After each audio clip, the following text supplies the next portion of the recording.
Hello, my name is Florence Zara and I'm an associate professor at Université Lyon 1 in France. I will present you our research on haptic training simulators. Moreover, I will present the approach followed this last year to develop such simulator for medical training. Let's consider the context of medical training. As learning of medical gesture directly from the patient could involve some risk, the medical training is currently based on the observation rather than practice. But the dexterity needed to the use of surgical instruments is obtained by practice. So the question is how it is possible to propose an efficient training of medical gesture without any risk for the patient. One solution can provide from new technology. Indeed, as the similar approach used for airplane pilots, we can use new kind of medical simulators based on the virtual reality. These simulators have to combine a numerical simulation, which reproduces the biomechanical behavior of the organs in interaction together and with medical instruments. Then the simulation is coupled to a haptic device, which permits to return the tactile sensation felt during the real gesture. Moreover, the simulator is piloted by a didactic software which proposes adequate progressive exercise to learn and acquire the gesture. We can see three pictures of the existing simulator. The first one is about the cataract treatment, the second one for dental, and the last one for laparoscopy. To propose a relevant simulator for the medical training, experts from several domains have to work together. Firstly, experts from didactic analyze and understand the gesture and this learning to highlight the relevant components of the simulator and to propose progressive scenario for learning and training.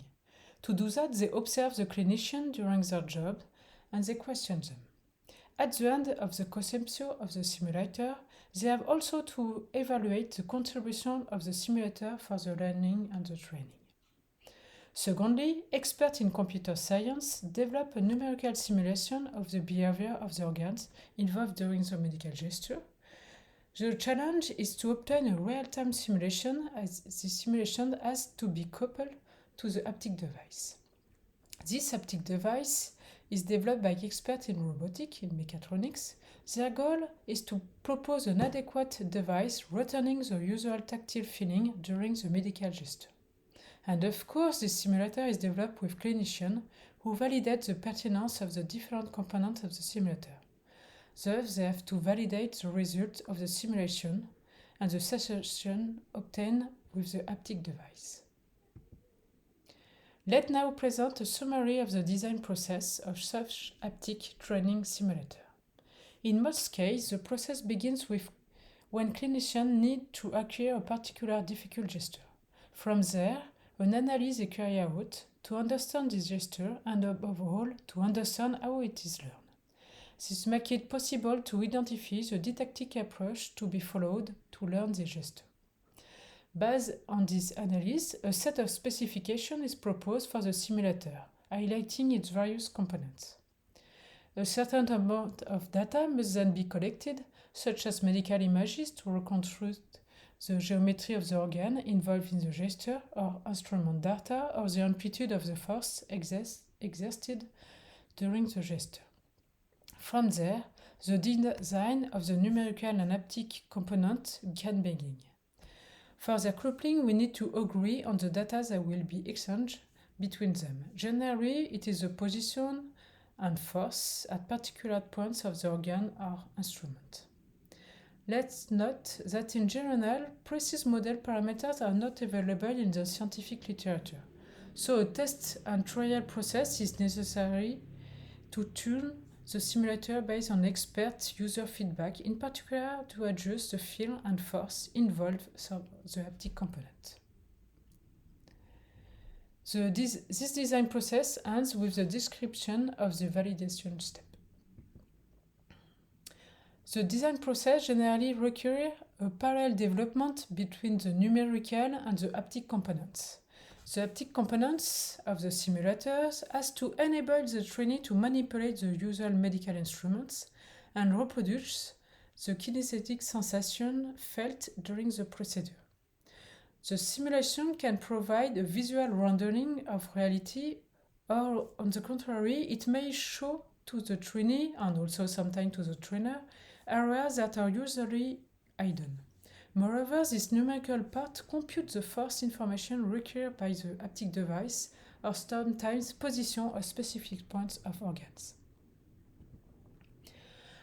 As example, let's now focus on the medical gesture of childbirth. Sometimes we have to use some particular instruments, named forceps, to help the parturient to extract the fetus. The obstetrician have to take the head of the fetus with the forceps to extract the fetus. So the gesture has to be made with carefully to do not damage neither the parturient nor the fetus. Moreover, the learning of the gesture is important because if the obstetrician dares to do it permits to avoid some cesarean. And we can also point out the particular context of the gesture and this learning. Indeed, during the gesture, the patient is conscious and the husband could also be present, so it is difficult to talk and explain the gesture above them. To learn this medical gesture, we have proposed a new simulator based on virtual reality. Our simulator has three components like the concept previously presented. A numerical simulation, which computes and reproduces the descent of the fetal during childbirth. The descent of the fetus is caused by the uterine contraction and on abdominal forces provided by the parturient. This simulation is equipped to an haptic device. To realize this device, we have taken the traditional mannequins used by a midwifery school, but the head of the fetal is piloted now by a pneumatic cylinder. Then a didactic software proposes some adequate exercise. You can see that the projects have been performed by several partners. I sum up here the scientific issue of the conception of some simulator based on virtual reality. We have to simulate in real time the behavior of the organs and their interaction. The validation is performed thanks clinical acknowledgement and comparison with accurate simulation. That is for the numerical component.